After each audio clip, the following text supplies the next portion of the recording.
Oi, meu irmão, minha irmã, quero saudá-lo com muito grande fraternidade e ao mesmo tempo convidá-la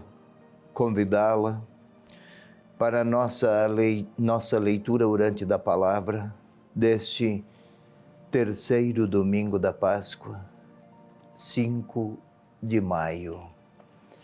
A palavra que a igreja nos propõe, a palavra do Evangelho que a igreja nos propõe para este domingo é João, capítulo 21, versículos 1 a 14. Em muitas igrejas pode-se proclamar também de 1 a 19, mas para o nosso objetivo aqui, a leitura orante, nós vamos até o versículo 14.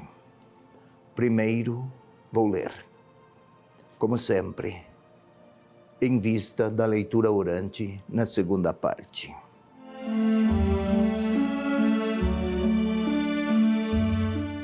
Depois disso, Jesus manifestou-se novamente aos discípulos às margens do mar de Tiberíades. Manifestou-se assim. Estavam juntos Simão Pedro e Tomé, chamado Dídimo, Natanael, que era de Caná da Galileia, os filhos de Zebedeu, e 2 outros de seus discípulos. Simão Pedro lhes disse: Vou pescar. Eles lhe disseram: Vamos nós também contigo. Saíram e subiram ao barco, e naquela noite nada apanharam. Já amanhecera e Jesus estava de pé na praia, mas os discípulos não sabiam que era Jesus. Então Jesus lhes disse: Jovens, acaso tendes algum peixe? Responderam-lhe: Não. Disse-lhes: Lançai a rede à direita do barco e achareis. Lançaram então, e já não tinham força para puxá-la por causa da grande quantidade de peixes. Aquele discípulo que Jesus amava disse então a Pedro: É o Senhor. Simão Pedro, ouvindo dizer, é o Senhor, vestiu a roupa, porque estava nu, e atirou-se ao mar. Os outros discípulos, que não estavam longe da terra, mas a cerca de 200 côvados, vieram com o barco, arrastando a rede com os peixes. Quando saltaram em terra, viram brasas acesas, tendo por cima dele peixe e pão. Jesus lhes disse: Trazei alguns dos peixes que apanhastes. Simão Pedro subiu ao barco e arrastou para a terra a rede, cheia de 153 peixes grandes. E apesar de serem tantos, a rede não se rompeu. Disse-lhes Jesus: Vinde comer.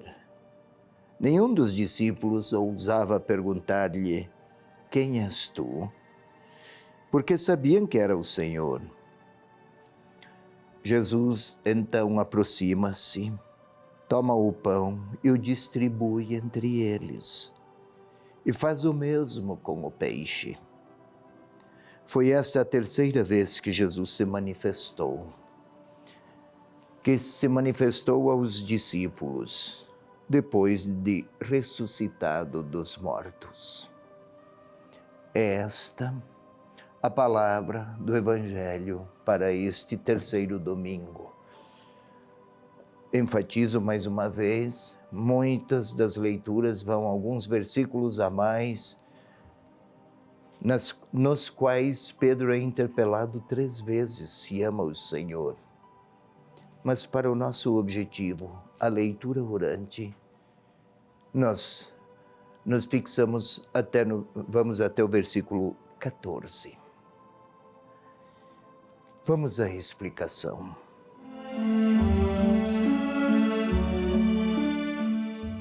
Depois disso, Jesus manifestou-se novamente aos discípulos. Já tinha se manifestado 2 vezes. Uma terceira parece fora de lugar até. Mas é possível compreender a partir da busca das intenções do evangelista em enfatizar uma terceira aparição. E essa aparição foi às margens do mar de Tiberíades. Parece apenas uma localização geográfica. Mar de Tiberíades nem é um mar. É um lago, um grande lago. 13 quilômetros de largura por 25 de comprimento. Mas é possível ver a outra margem do outro lado sem qualquer dificuldade. Porque mar? No Antigo Testamento, o mar é a imagem de forças hostis, de potências adversas, da força da maldade que se impõe sobre o homem desde fora e desde dentro. Alguém pode frear um mar agitado? Alguém pode impedir o movimento das ondas? Tão inevitável quanto as ondas ou o agito do mar, também é a potência do mal. Estamos na cultura daquela época, sobre o homem, sobre a humanidade. E Jesus lá no mar então se manifestou. Estavam juntos Simão Pedro e Tomé. Simão Pedro fora sempre alguém irrequieto, com aparências de instabilidade, de impulsividade. Tomé, vimos no domingo passado, trôpego, parecendo com ares de descrente. Depois, Tomé chamado Dídimo, em grego, é gêmeo. Gêmeo de quem? O evangelista não aponta, é para que o leitor ponha o seu nome aí, nessa condição geminada com Tomé. Se ele é alguém descrente, talvez eu, seu gêmeo, sua gêmea, soframos do mesmo mal. Natanael, aquele duvidara, pode vir alguém, uma coisa boa de Nazaré? Tiago e João foram considerados homens violentos, Boanerges, assim, filhos do trovão. Caramba! Não foram os perfeitos e os homens repletos de muitas virtudes, mas aqueles marcados por tantas fragilidades humanas iguais aos humanos do nosso tempo e dos nossos dias. E outros 2 discípulos, que não sabemos quem são, exatamente como nos discípulos de Emaús, um se chamava Cleofas e o outro não tinha nome? Tinha, mas a intenção do evangelista é que o leitor ponha o seu nome lá. Pedro lhes disse: eu vou pescar. Não é uma pescaria recreativa, como às vezes muitos gostam de ir pescar como maneira de descanso e de entretenimento. Não, já vimos, já admiramos o Senhor, já contemplamos o ressuscitado e tudo pareceu se terminar. Voltaram à antiga profissão. Fora apenas uma experiência do passado, por mais prodigiosa que se lhes tenha afigurado. E então vai Jesus em busca deles novamente. É uma nova vocação ao discipulado. A noite toda pescaram, lançaram a rede a noite toda, nada pescaram. E o evangelista pretende que o seu leitor perceba logo. Quando o discípulo se afasta e se distancia de seu Senhor, ele não consegue se encontrar nem consigo. Pedro, o antigo pescador, nada pescou. Tiago e João, antigos pescadores, nada pescaram. É uma vida vazia e frustrante aquela do discípulo que se distancia do seu Senhor, dele se afasta. Por outro lado, eis que o Senhor se põe em busca novamente daqueles que se distanciaram e lhes oferece pão. Faz lembrar a Eucaristia, peixe, o peixe tirado de lá do fundo do mar. Lá no mar, já expliquei há pouco, um lugar das hostilidades e a residência das potências malignas. Então, tirar peixes, e os 153 grandes peixes de lá tirados, por que 153? Não seriam 190 ou 130? É história de pescador? Não. Era o número de línguas que se conhecia naquela época, o número de línguas das quais se tinha notícias. Na barca, a barca de Jesus, a barca de Pedro é a imagem da igreja. Na barca de Pedro cabem peixes tirados do mar, vindo de todos os lugares do mundo. Ou todos os discípulos do Senhor, de todos os cantos do mundo, cabem na barca de Pedro, imagem da igreja. E Pedro os pescara junto com os outros discípulos, após terem ouvido a palavra do Senhor e ter com ele se encontrado. A igreja surge da comunidade dos discípulos que creem no Senhor ressuscitado, com ele se encontram e por ele enviados partem em busca daqueles perdidos. Esta é a imagem dos peixes que, tirados do mar, agora estão na barca. É símbolo da comunidade daqueles que creem, que se reencontram com o Senhor, embora tenham até se distanciado, se esquivado, se afastado, digamos assim, tenham ignorado o Senhor. Mas os discípulos, e a partir deles, ao encontrarem-se com o ressuscitado, eis que uma nova comunidade surge. É a comunidade daqueles que, como os discípulos, querem se encontrar com o ressuscitado.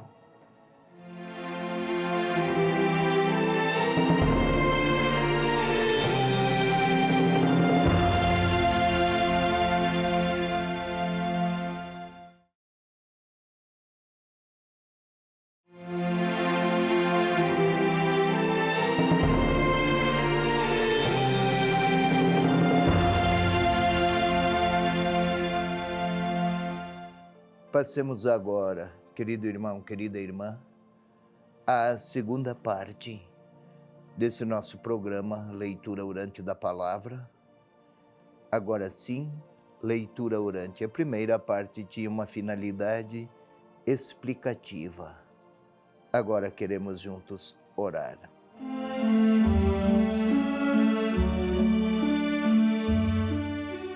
Sempre é necessário predispor a nossa corporeidade à oração. Não é com outro meio que oramos, senão com o nosso corpo, nossa inteligência, nossa capacidade de comunicar, de falar, de comunicar nossos afetos. Então predisponhamos este corpo, nossa inteligência, nossas afeições, nossas disposições interiores. Queira fechar os olhos, colocar-se em uma posição que favoreça o recolhimento. Respire profundamente uma vez, sem pressa. Respire mais uma vez. Tente sentir o coração a bater no seu peito. Fazemos sempre isso. Não é ainda oração.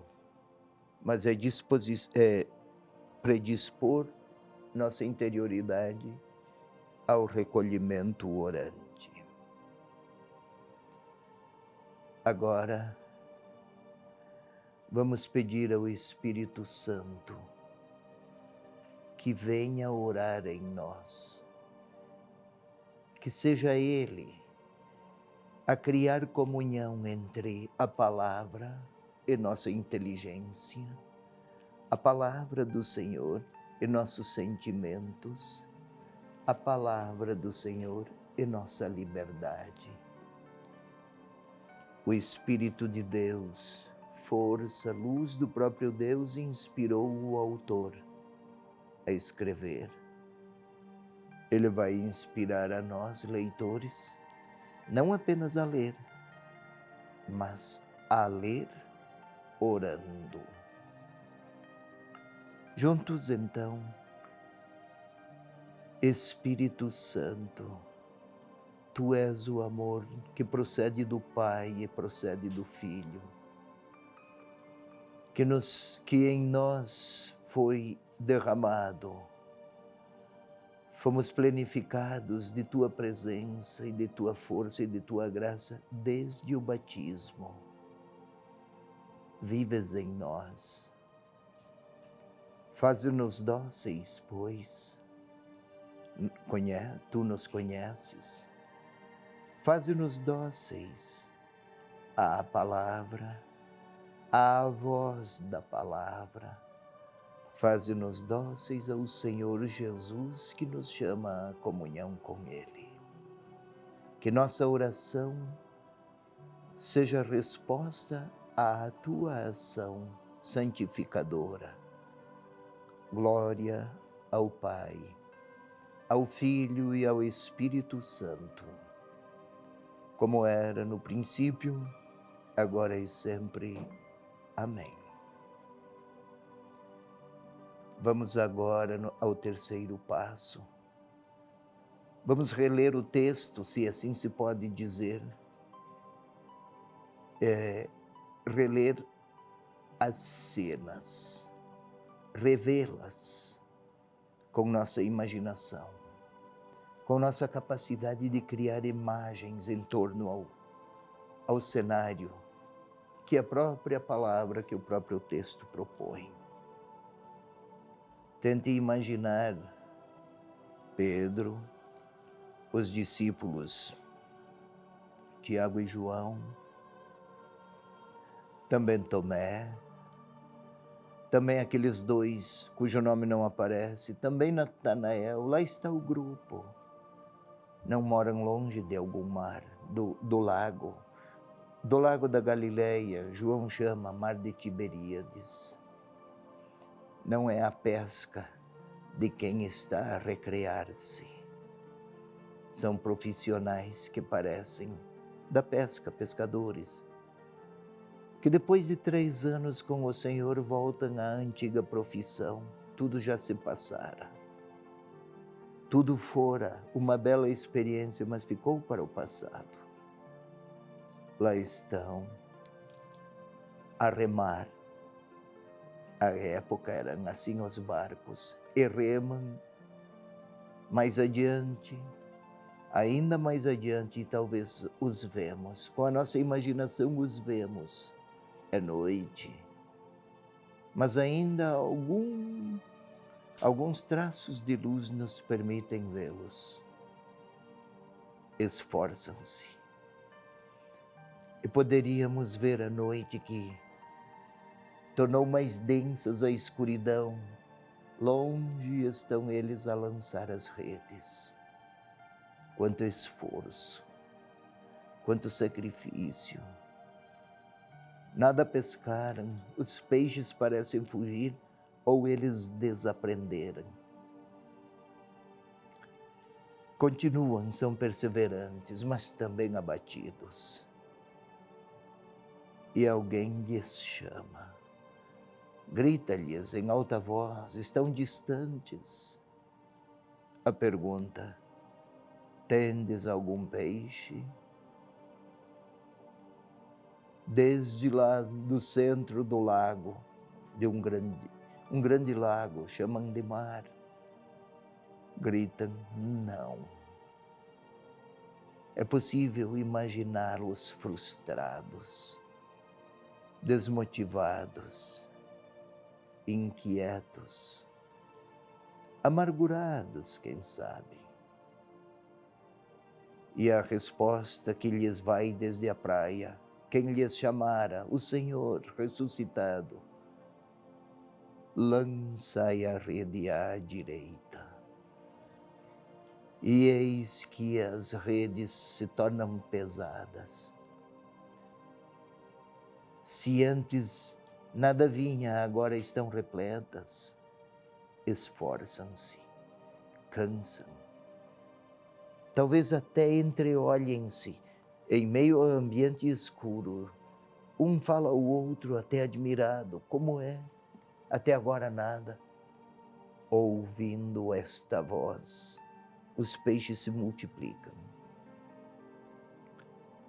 Tente imaginar João a tocar em Pedro, talvez até com o cotovelo. É o Senhor.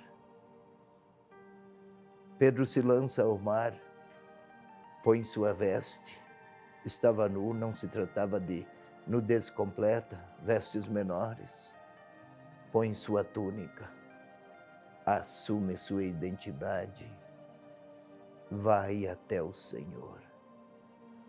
O ressuscitado se aproximara outra vez, apressa-se em chegar.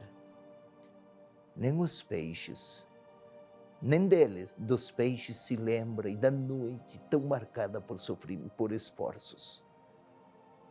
Uma noite frustrante, vai até o ressuscitado. Chegam os outros e o Senhor os convida a comer. Vamos recordar a ceia, a Eucaristia e aqueles que já queriam se distanciar dele. Reencontram-no porque ele se deixou encontrar. E então Pedro volta, reforçado pelo encontro, por ter se encontrado com o ressuscitado. Vamos imaginar lá Pedro, 153 grandes peixes. Agora ponha o seu nome. Eu e você somos um daqueles pescadores, discípulos. Pedro, os filhos de Zebedeu, Tomé, Natanael e 2 outros, eu e você. Também nós querendo nos distanciar do Senhor por alguma razão, por algum cansaço, por alguma frustração. Talvez seguir Jesus não tenha sido tão gratificante, queríamos gratificação. Não tenhamos tido tanto sucesso, queríamos sucesso. Talvez o seguimento do Senhor não tenha atendido às nossas expectativas. Tínhamos criado expectativas muito pessoais. Mas mesmo assim o Senhor parece estar a chamar a mim e a você. Tem alguma coisa para comer? Tem algum peixe? O Senhor está a pedir a mim, a você, não só o alimento, seu ministério, produziu alguma coisa, sua atividade de batizado, de discípulo, de enviado, resultou em algum benefício para outros? Que bem fez? Talvez digamos, nada deu certo. Eu e você, Senhor, cansamos, sem resultados. E Ele a dizer-nos, recomecem, ouçam, façam o que eu lhe disser, acolham minha voz. Talvez seja isso que o Senhor esteja a nos repetir. Agora é a hora de eu dizer a Ele, talvez desde lá longe, desde o barco, desde as frustrações, desde os vazios, desde os cansaços, desânimos, mas tentemos ouvir a sua voz. Ele quer nos falar. Nosso silêncio é para ouvi-lo. Nosso silêncio é para acolher sua mensagem. Nosso silêncio é para lhe dar uma resposta. Ele veio à nossa procura na alta madrugada, depois de uma noite muito frustrante, desde um tempo de escuridão que nenhum resultado apresentou. E Ele está a chamar-nos, a chamar a mim e a você. Ouça-o pronunciando o seu nome.